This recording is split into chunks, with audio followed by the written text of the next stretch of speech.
نہیں دے سکتی تھی، وزیروں کو جانا تھا، تو 30 دن تک جب میں گیا اس وقت تک شامیانے نہیں ملے تھے، لوگ گرمی میں مر رہے تھے، سڑ رہے تھے، بیمار ہو رہے تھے، شامیانہ پڑے ہوئے تھے، دیا نہیں، وزیر صاحب کی تصویر نہیں آتی اخبار میں۔ پھر سنا کہ سابقہ حکومت نے ان کے آبیانہ معاف کر دیا، وہاں انہوں نے مجھے کہا کہ آئندہ سال کی بیج کے لیے پیسے نہیں ہیں، آئندہ سال کے آبیانہ معاف کرنے سے ہمیں کیا ملے گا؟ کوئی سوچا اس بات کو؟ میں نے غلطی سے ایک بات کہہ دی اپنی نادانی میں کہ یہ کیا صوبہ ہے، عالمی بینک کہتی ہے کہ 150 روپے دن میں، 125 روپے دن میں گزارا ہو رہا ہے اس صوبے میں۔ انہوں نے ہنس کے کہا سال کے 10-15 ہزار مل جائے یہ ہمارے لیے سال گزر جاتا ہے، آپ تو بہت بڑی رقم کی بات کر رہے ہیں۔ تو جس ملک میں ایک طرف کروڑوں روپے خرچ کیے جا رہے ہیں، لوگ حج مفت پہ جا رہے ہیں، کیا یہ طریقت ہے؟ کیا یہ کس فقہ کے مطابق ہے کہ حج مفت میں کیے جا رہے، عمرہ مفت میں کیے جا رہے، رئیس جا رہے ہیں آپ کے دیے ہوئے ٹیکسوں پر؟ یہ کوئی طریقہ نہیں ہے، یہ کوئی طریقہ نہیں ہے۔ میں آپ سے کہوں کہ جس ملک میں اخراجات اتنے بڑھ گئے ہیں کہ بیشتر آپ کی آمدنی ان اخراجات پہ جاتی ہے، آپ اس خوش فہمی میں ہیں کہ آپ ٹیکس نہیں دیتے، اس سے بڑی بے وقوفی آپ کے ذہن میں نہیں آ سکتی۔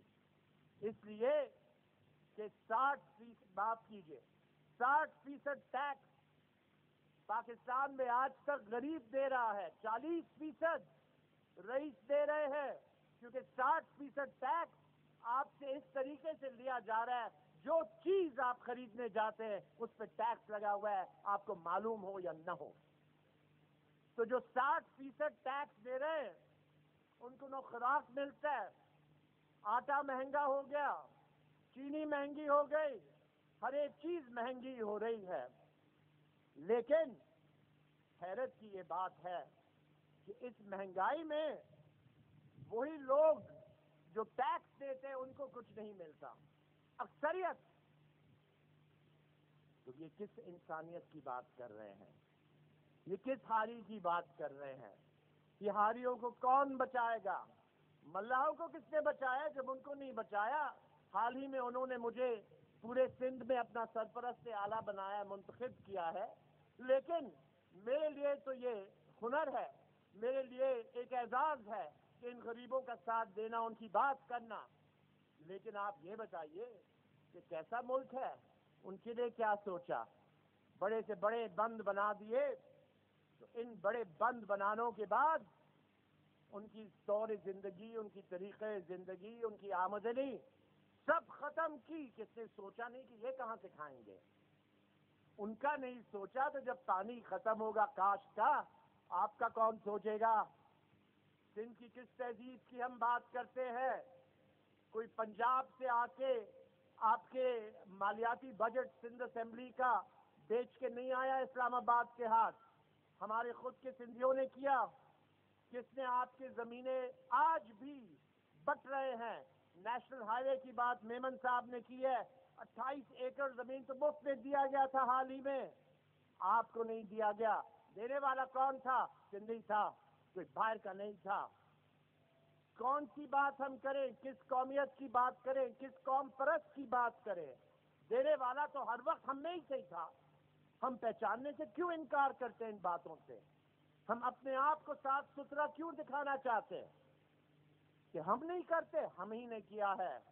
یہاں کے ہی لوگوں نے، یہاں کے پشت بپشت 1000 سال رہنے والوں نے سندھ دھرتی کے اثاثے بیچ دیے۔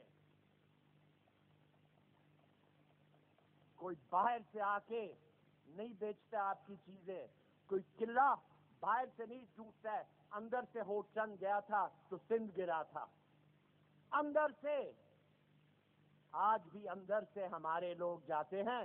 ایک سابق دکن کا، ایک جعفر بنگال کا، آج تک مسلمان اٹھ نہیں سکے ہیں پورے ہندوستان میں، اور سندھ کو تو اتنے سالوں سے بیچا جا رہا ہے اور ہم سمجھتے ہیں کہ کوئی نقصان نہیں ہوگا۔ نقصان ہی نقصان ہو رہا ہے۔ ہم نے کہا کہ اگر کاش کے مسئلے ہیں آگے بڑھے لے آئیں، آپ چاہتے ہیں کہ ساری قومیں مل کے رہیں اس صوبے میں، تو یہ اندرون سندھ میں تو سب مل کے رہتے ہیں، اندرون سندھ میں پٹھان بھی رہتے ہیں، پنجابی بھی رہتے ہیں، کچھ کے لوگ بھی آئے ہوئے، ہندوستان کے لوگ بھی آئے ہوئے، بلوچستان کے لوگ بھی آئے، آج سے نہیں آئے، 500-600 سال سے مسلسل آتے رہتے ہیں، آپ میں بھی کتنے ان میں سے بیٹھے ہوں گے، لیکن انہوں نے دھرتی سے محبت کی تو محبت کرنے والوں نے کہا ہماری دھرتی کے ساتھ اچھا چلتے، ہم ان کے ساتھ اچھا چلتے، لیکن جو اس دھرتی میں رہتے ہوئے یہاں کا کھاتے ہوئے اگر وہ اس دھرتی کو اپنا نہیں سمجھتے اس کے ساتھ کیا سلوک کیا جائے؟ لہذا ہم تو پہچان چکے ہیں کہ ہم نے سب قوموں کو اپنے ساتھ رکھا ہے، جنہوں نے اچھا کیا جنہوں نے برا کیا سب کو رکھا ہے۔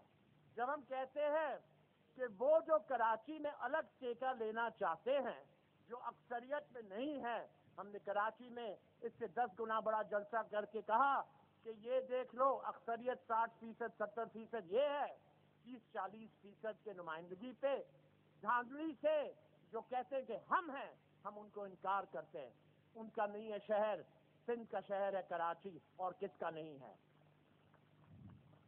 تو ہم کہتے ہیں کہ جیسے سندھ میں سب ساتھ رہتے ہیں کراچی میں بھی سب کو ساتھ رہنا چاہیے۔ ایک قوم ہے جس کو کراچی سے ہٹایا جاتا ہے، انہیں کہتے ہیں سندھی، یعنی کہ دھرتی کے رہنے والے وہاں نہیں رہ سکتے۔ ہم اب جس کو کہیں ہماری حکومت ہے، ہمارے لوگ ہیں، ہمارے لیڈر نے قربانی دی، میں نے کہا اس کی قربانی پہ قیامت تک ایسی کوئی بستی بنائیں جہاں روٹی کپڑا مکان ایک مثال ہو پوری دنیا کے لیے۔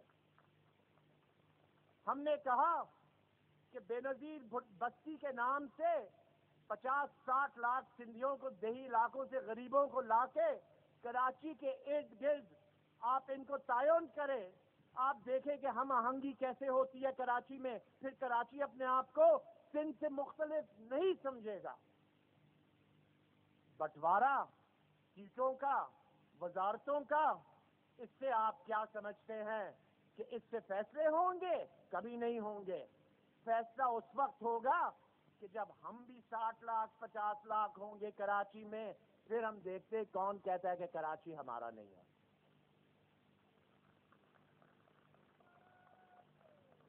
میں اس حکومت کو یہاں سے اس اسٹیج سے میں دعوت دیتا ہوں کہ سندھ کی امنگوں کو پورا کرے، اور پورا کرنے کا طریقہ ہے کہ یہ کروڑوں اربوں روپے کی زمین ان غریبوں میں تقسیم کرے کراچی کے ارد گرد۔ کیا یہ آپ کو منظور ہے؟ اگر آپ کو منظور ہے تو آپ کی حکومت کو بھی منظور ہونا چاہیے، کیونکہ آپ نے ان کو اپنا ووٹ کیا ہے، منتخب کیا ہے۔ وہ لوگ جو اس بات کو سمجھتے نہیں ہیں، ہم بھی جانتے سمجھتے نہیں ہیں، کیونکہ ہم نے ووٹ ان کو نہیں دیا، ہم نے ووٹ بیوی کے خون کو دیا تھا، نام نشان یہ سب کچھ دیکھ کے نہیں دیا تھا، ہم نے تو اپنی جذبات سے ووٹ دیا تھا، خوشی سے ووٹ دیا تھا کہ ہمیں ایک موقع ملا اس کی خدمت کرنے کا، اس خوشی میں ووٹ دیا تھا۔ اس لیے ہم آپ کو کوئی بھی آپ میں سے ہم آپ کو ذمہ دار نہیں ٹھہراتے، لیکن یہ کہتے ہیں ضرور کہ اگر